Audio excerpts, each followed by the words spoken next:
Aquelas nenas foron a miña perdición, e supoño que eu tamén fun a súa.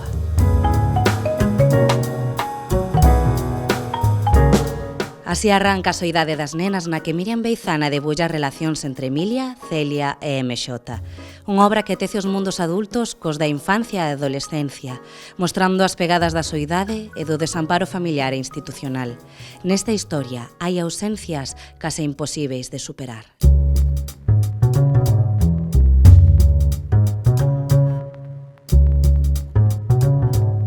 Eu creo que a infancia e a adolescencia, hasta que nos vamos adultas, sí que estamos bastante soas en moitos momentos da nosa vida, pero como que a xente adulta non é consciente diso, e despois ti, cando te faz adulta, sí que tes a consciente desa soidade, cando somos adultos sí que somos moitos dicir, non, estamos sós, non temos tal, pero cando son a nena como que non tes dereito a dicir, ou non tes, digamos, a capacidade, a madurez para dicir, síntome soa.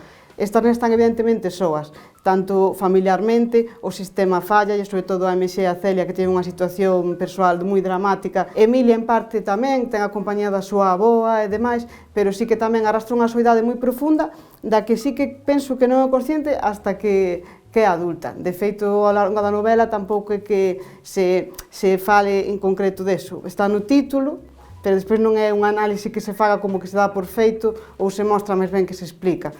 Eu penso que a soidade parece que elas son máis conscientes cando xa son adultas, pero de nenas como que teñen como esa resiliencia, non iso de, bueno, é o que nos tocou, e teñen como unha resistencia que é moi sorprendente.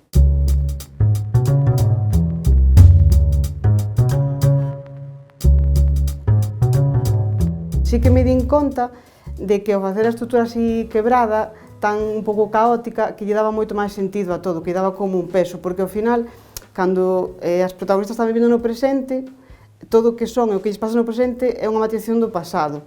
En maior ou menor medida, todo o mundo lle pasa. O que ti viviches antes, pois sempre che vai marcando. De algunha maneira ou de outra, non a todo o mundo igual. Pero sí que é verdade que a elas, claro, para min tiña unha importancia moi grande na narrativa da novela, que estivera moi presente o que lles pasou na súa actitude de adultas. Esta parte que a min sempre me gusta moito o tema de un quebra-cabezas, aí xogar un pouco co lector, era a maneira de mantelo aí enganchado á historia. E penso que nesta novela en particular eu pedía a berros, dicía, ten que ser así. Así que mudou moito, cada vez, o sea, fixe moitos cambios, ao principio non era tan quebrada como chegou a ser.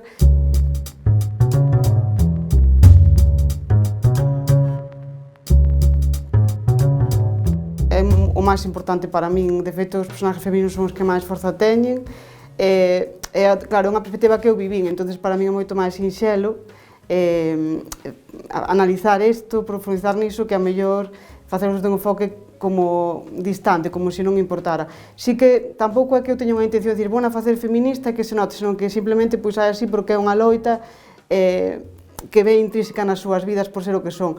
E despois o tema LGBT, claro, as protagonistas son lesbianas, son nenas nos anos 90, con todo o que iso implicaba. Non vou dicir que ahora, se eres unha nena nun instituto, pois é todo moi fácil, pero sí que é verdade, claro, non ten nada que ver. Nos anos 90, unha nena que dicía que gustaban as nenas, eso era, vamos, un problemón. Sí que é certo que no tema editorial, no tema de comercializar a novela, sí que, claro, a editorial me dicía, claro, que é unha novela LGBT. Claro, eu dicía, é que para mí non, porque é unha novela, sen máis. Entón, eu sempre teño un pouco este debate, pero porque, bueno, eu son unha muller do colectivo, crecín e teño a miña identidade moi forxada, entonces, claro, para mí non existe unha novela desa etiqueta, pero sí que entendo que para comercializala e demais, pois sí que, bueno, pois que está ben tamén que a xente que o procura do tope e a xente que non o procura, pois que se encontre tamén con iso, que tamén é un pouco, creo que máis importante todavía.